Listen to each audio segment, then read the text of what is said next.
안녕하세요. 점검중 2학년 학생들. 자, 우리가 지난 시간에 사화라고 불리는 사건에 대해서 간략하게 살펴봤었는데요. 자, 사화 총 4번에 걸쳐서 살인파 세력이 대규모로 화를 입은 사건이라고 했습니다. 그래서 조선의 양반들이 훈구파와 살인파라는 세력으로 나뉘어지게 되었는데 성종 시기까지는 이러한 대립을 이용해서 조선의 국왕이 굉장히 좋은 정치를 펼쳤다면 연산군 시기부터 이게 흔들렸다라고 얘기를 했죠. 그래서 연산군 시기 무오년에 김종직의 조의제문이라는 글로 인해서 살인파가 역모를 일으켰다라고 몰리게 되면서 크게 화를 입게 됐어요. 이게 무오사화라고 했었고요.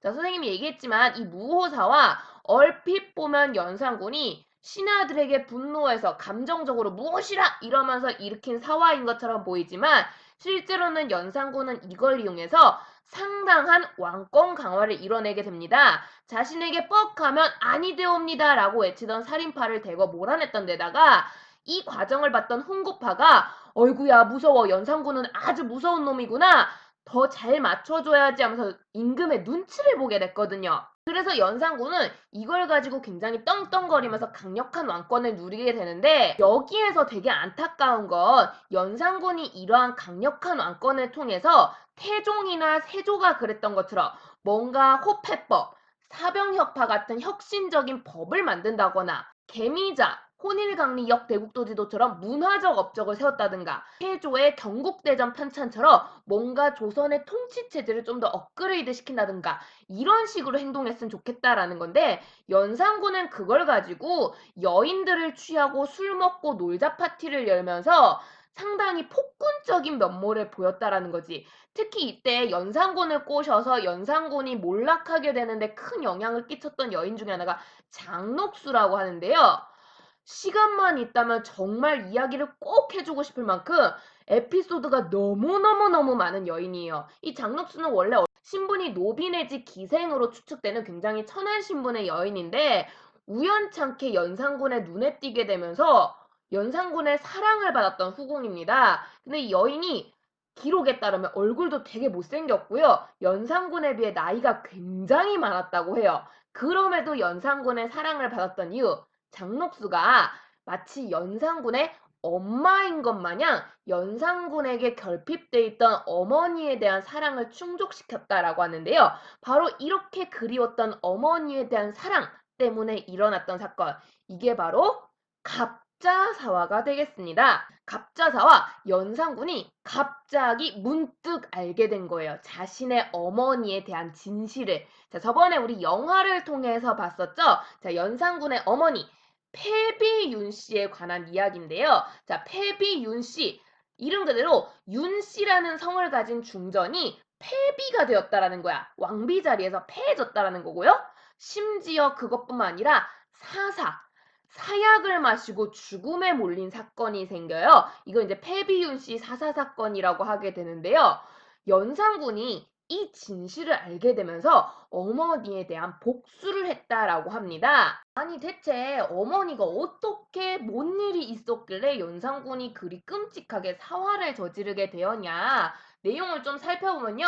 이 패비윤씨 사사 사건은 해석하기에 따라 좀 다양한 버전이 있는데 가장 유명한 버전으로 조선왕조실록의 내용과 다른 책 여러 야사들 얘기를 좀 섞어서 설명할게요. 자, 일단 이 패비윤 씨는 짐작할 수 있듯이 연산군의 아버지인 성종의 왕비가 되는 여자인데요. 실은 이 성종은요, 원래 왕비가 윤 씨가 아니에요. 선생님 옛날에 성종 즉위할 때 살짝 언급을 한 적이 있는데, 성종은 원래 같으면 왕이 되기 어려운 왕족이었거든요.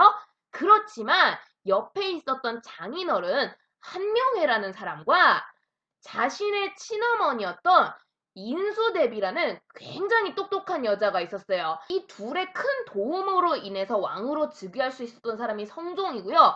그 과정에서는 공신이었던 한명회의 역할을 빼놓을 수가 없는데요. 훈구파의 대표 주자였죠. 그럼 왜 한명회는 이렇게까지 성종을 밀었느냐? 바로 당시 성종의 부인이 한씨라는 이름의 여자였거든요. 바로 한명회의 딸이었습니다. 한명회가 눈에 넣어도 아프지 않을 사랑스러운 딸이 성종의 와이프였기 때문에 자신의 사위인 성종을 왕으로 밀었던 거죠. 그리고 만약에 이 한시와 성종 사이에서 아이라도 태어나봐. 그럼 한명회가 왕의 외할아버지가 되는 거잖아요. 그런 여러 가지 조건들을 노리고 성종을 왕으로 밀었는데 문제는 성종이 왕이 된 지 몇 년 지나지 않아 몸이 매우 약했던 한씨는 병에 걸려 그만 사망을 하고 맙니다. 그래서 한명회가 굉장히 이 점을 안타깝게 여기고 성종의 다음 부인으로 또 다른 한씨 부인을 들이면 참 좋겠는데 하필 이 상황에서 한명회한테 딸이 없었어. 그래서 어떻게 하지 고민을 하고 있는 사이에 성종이 데리고 있던 후궁 중에 하나였던 윤씨가 그 자리를 뺏은 거예요. 이 윤씨가 바로 연산군의 어머니가 되겠고요. 당시 성종의 후궁으로서 가장 사랑을 받았던 사람인데 실은 윤씨는 기록에 따르면 집안도 그닥 별 볼 일이 없는 아버지도 가난한 제대로 된 벼슬도 못하는 양반이어서 눈에 굉장히 안 띄던 여자래요. 근데 그래서 그런가 평상시 겸손하고 소담하고 뭔가 되게 소탈하고 이런 모습이 성종의 눈에 띄어서 결국에는 성종에게 아들 연산군 큰아들을 낳아주게 되는 거고요. 그러한 공로로 인해서 중전 자리에 오르게 되는데 이 점이 한명의 입장에서 굉장히 분노할 일이었어요. 왜냐하면 윤씨가 집안이 별 볼 일이 없었기 때문에 자신의 딸이었던 한씨의 라이벌이 되지 않을 거다라는 가정하에 한명회가 윤씨가 후궁으로 들어오는 걸 콜하고 인정해줬거든요. 그런데 이게 웬걸 자기 딸의 빈자리를 덥석 물었던 게 윤씨였던 데다가 심지어 윤씨의 시어머니였던 성종의 어머니 인수대비 같은 경우에도 자신의 아들이 왕이란 말이야. 이렇게 잘생기고 대단하고 멋있는 내 아들에게 저런 별 볼 일 없는 여자가 며느리라니 이러면서 인수대비마저도 윤씨를 되게 미워했다고 해요. 그러면서 성종에게 가장 큰 공이 있는 성종 입장에서는 배반할 수 없는 신뢰감 가득한 은인들이 이 윤씨를 굉장히 미워하는 거야. 그러면서 성종과 윤씨를 이간질하는데 큰 역할을 하게 되고요. 그 결과 성종은 그 후에 많은 후궁을 들이게 돼요. 윤씨 이외에도. 특히 이 후궁들은 하나같이 집안이 또 다 빵빵해. 엄청난 집안의 여자들이었다라는 거고요. 윤씨의 마음을 굉장히 불안하게 만들게 됩니다. 하지만 윤씨는 처음에는 담담해요. 왜냐하면 나는 성종에게 무려 큰아들, 장남을 낳아준 여자기 때문에 성종은 절대 날 배신하지 않을 거야. 성종은 계속 날 사랑해줄 거야 하는데 이게 웬걸? 성종은 조선 역사상에도 가장 이름이 나 있는 군왕 중에 군왕으로 손꼽히는 분이고요. 당시 시대적 특성상 국왕은 많은 여인들과의 사이에서 많은 후계자를 낳는 것, 많은 왕족을 배출하는 게 오히려 자랑스러운 일이고 덕목이고 왕의 의무였어요. 그렇기 때문에 성종은 윤씨 이외에도 많은 여인들을 찾게 되었다라는 거고요.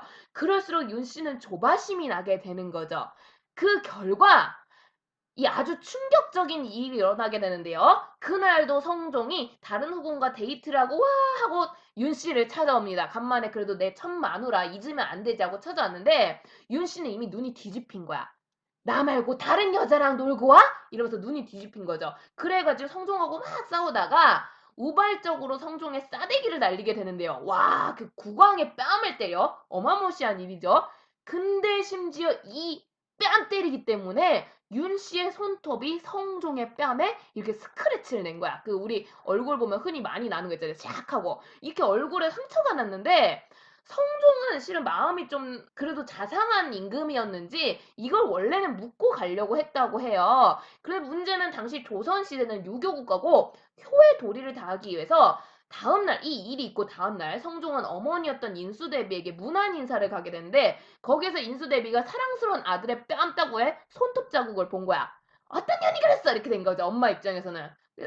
그 너무 당연한 반응 아니에요, 그죠? 그래서 엄마가 와 열이 받았는데 특히 여기 인수대비가 더욱 분노하게 된 게 사실 인수대비는 글도 잘 쓰고 당시 조선 여인 중에서는 좀 눈에 띄는 굉장히 똑똑한 여자거든요.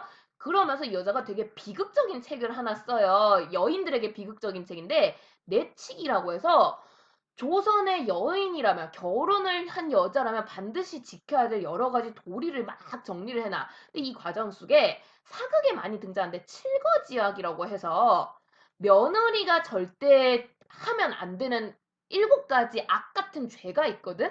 그 중에 하나가 질투를 하면 안 된다야. 조선의 며느리들은. 그리고 우리 입장에선 좀 재수없는 책인데 이 당시에는 이제 조선 여인들의 그런 덕목을 가다듬기 위해서 그러니까 선비가 선비의 도리가 있듯이 여인도 여인의 도리가 있다면서 인수대비가 쓴 책이거든요. 여기에 질투를 하지 말라 이렇게 적어놨는데 윤 씨가 질투심에 손톱 자국을 냈다는 걸 알게 된 거야. 이걸 이제 한명회랑 인수대비랑 막 쿵짝짝 쿵짝짝 해가지고 결국에는 며느리 윤 씨를 쫓아내게 됩니다. 그러면서 이 여자는 이때부터 패비윤 씨라고 불리게 되고요.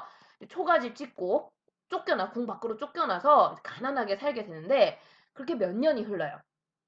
그 사이에 성종은 또 다른 윤 씨라는 여인을 왕비로 들이게 되고요. 이 사이에서 진성대군이라는 왕자도 낳게 되는데 참고로 이 진성대군이 이제 나중에 중종이 돼요.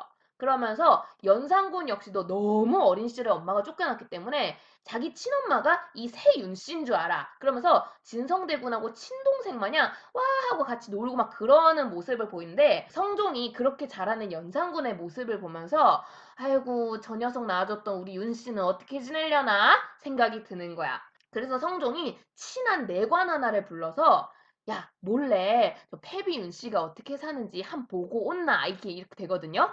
내관이 이제 심부름을 가는데 이 심부름을 가는 길에 걸린 거야 인수대비한테. 그러면서 인수대비와 가까웠던 성종의 후궁들 실은 이 후궁들이 또 인수대비가 밀던 여자들이기도 하거든. 얘네들이 내관의 존재를 알고 얘를 매수를 해요. 돈을 주고 거짓말을 해라. 시키거든. 그러면서 이 내관이 패비윤 씨가 지금도 반성을 하지 않고 당신 욕을 하고 있다더라. 패비윤 씨가 내 아들만 즉위하면 두고 봐 하면서 당신을 저주하고 있더라. 성종 빨리 죽으라고 이런 식으로 고자질을 해요. 성종이 그걸 알고 되게 분노를 하는 거지. 왜냐면 자기는 이 내관이 되게 믿을 만한 사람이라고 믿었기 때문에 이 패비윤 씨의 이야기를 그대로 믿었다는 거고요. 결국 이렇게 인수대비와 후궁들의 조종에 의해서 성종은 사약을 내렸다라고 알려져 있는데요. 이 사건이 패비윤 씨 사사 사건이고요.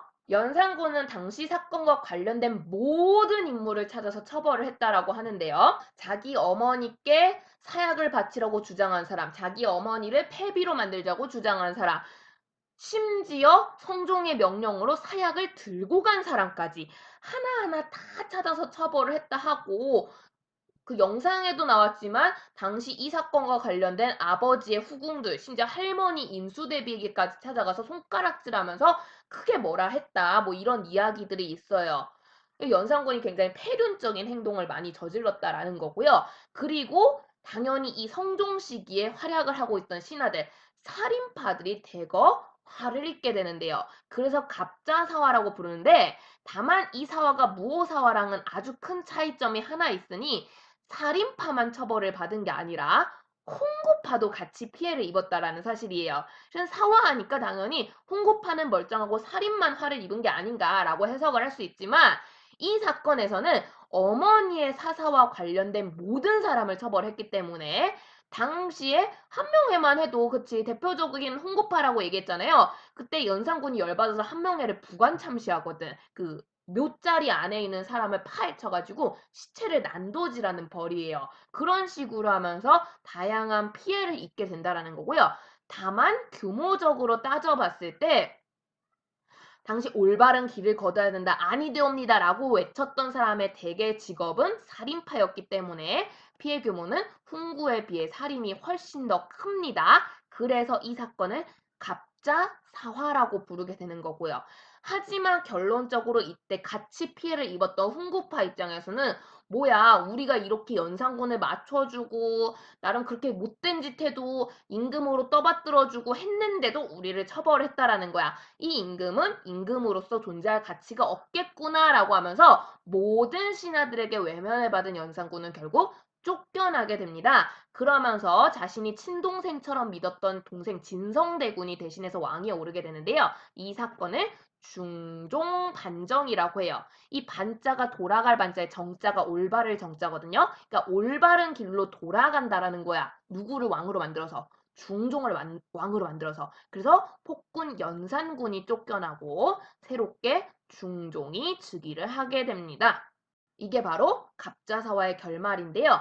근데 이 사건 일부 역사학자들 또 해석하기로는 연산군이 패비윤 씨의 이야기를 갑자기 안 게 아니라 진즉에 이미 우연한 일로 알고 있었는데 다시 한번 왕권을 더욱 강화시키기 위해 이런 짓을 저질렀다라고 해석하는 경우도 있어요. 하지만 뭐든 지나치면 못하니만 못한 거죠. 그래가지고 이렇게 쫓겨나게 됐다라는 건데요. 그래서 여러분 연산군 시절에는 무오사화, 갑자사화라고 불리는 두 개의 사화가 있고요.